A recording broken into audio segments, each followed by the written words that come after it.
নমস্কার বন্ধুরা, এই মুহূর্তে রয়েছে রাজ্যের সমস্ত কৃষকদের জন্য বিরাট বড় সুখবর। আপনি যদি একজন কৃষক হয়ে থাকেন এবং বাংলা শস্য বীমা প্রকল্পে নাম নথিভুক্ত করে রাখেন, তাহলে আপনার জন্য রয়েছে এই মুহূর্তে দুর্দান্ত আপডেট। অর্থাৎ বন্ধুরা, বাংলা শস্য বীমা প্রকল্পে কবে থেকে টাকা দেওয়া শুরু হবে এবং কোন কোন জেলাগুলিতে টাকা দেওয়া হবে এবং কোন কোন জেলাগুলিতে টাকা দেওয়া হবে না, সমস্ত কিছু বিস্তারিত জানানো হবে আজকের এই ভিডিওটির মাধ্যমে।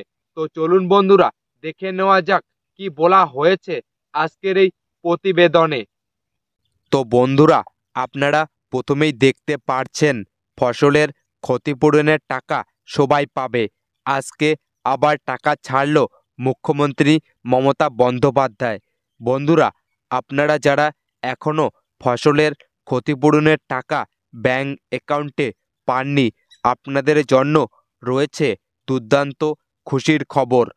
বাংলার শস্য বীমা বিষয়ে মুখ্যমন্ত্রী মমতা বন্দ্যোপাধ্যায় সাংবাদিক সম্মেলনে বলেন, ডিসেম্বর পর্যন্ত 1,02,00,000 কৃষক শস্য বীমা প্রকল্পের সুবিধা পেয়েছেন। মোট 3,221 কোটি টাকা সহায়তা করা হয়েছে।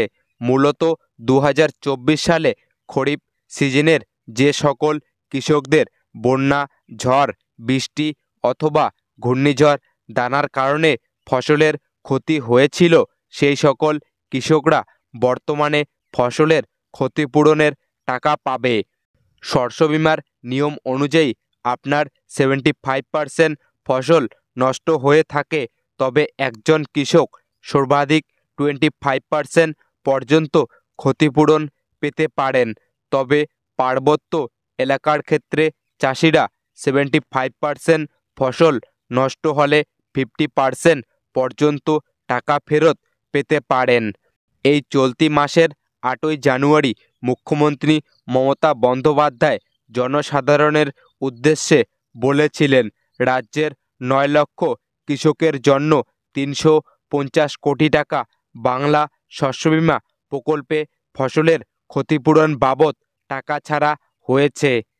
বিভিন্ন তথ্য অনুযায়ী জানা গেছে, এইবার কৃষকদের ব্যাংক অ্যাকাউন্টে বাংলা শস্য বীমার টাকা আগের বছরের তুলনায় বৃদ্ধি করা হবে।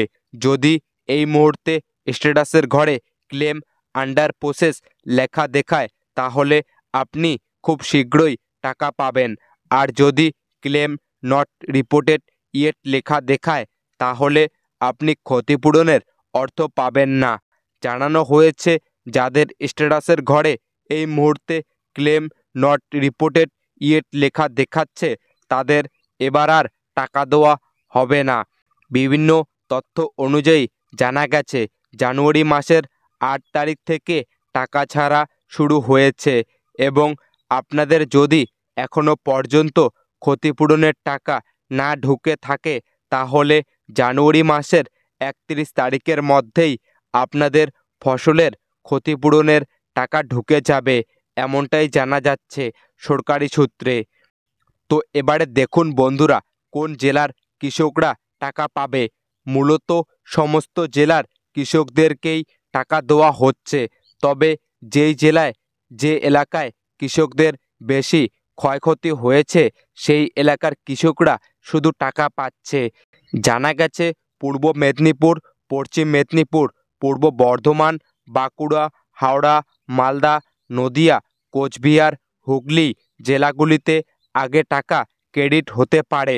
তাই প্রত্যেক কৃষকদের উদ্দেশ্যে বলা হয়েছে, তারা যেন ব্যাংকে গিয়ে ব্যাংক অ্যাকাউন্ট নম্বরটির সাথে ইকেওয়াইসি করে রাখে। বাংলা শস্য বীমা প্রকল্পের আওতায় থাকা সকল কৃষকদের উদ্দেশ্যে বলা হয়েছে, তারা যেন প্রত্যেকেই আধার কার্ডের সাথে মোবাইল নম্বর যুক্ত বা লিঙ্ক করে রাখে। যদি কারো আধার কার্ডে নামের বানান বা অন্যান্য তথ্য ভুল থাকে, তাহলে অতি শীঘ্রই যেন আধার কেন্দ্রে গিয়ে সংশোধন বা কারেকশন করে নেয়। অর্থাৎ যে সকল কৃষকরা এই কাজটি করবে না, তাদের এবার আর টাকা দেওয়া হবে না, এমনটাই জানা গেছে। তো বন্ধুরা, আজকের এই ছিল আপডেট যে বাংলা শস্য বীমা প্রকল্পের টাকা কবে থেকে দেওয়া হবে এবং কোন কোন জেলাগুলিতে টাকা দেওয়া হবে এবং কোন কোন জেলাগুলিতে টাকা দেওয়া হবে না, সমস্ত কিছু বিস্তারিত জানানো হলো আজকের এই ভিডিওটির মাধ্যমে। তো বন্ধুরা, আজকের ভিডিওটি এতটুকুই।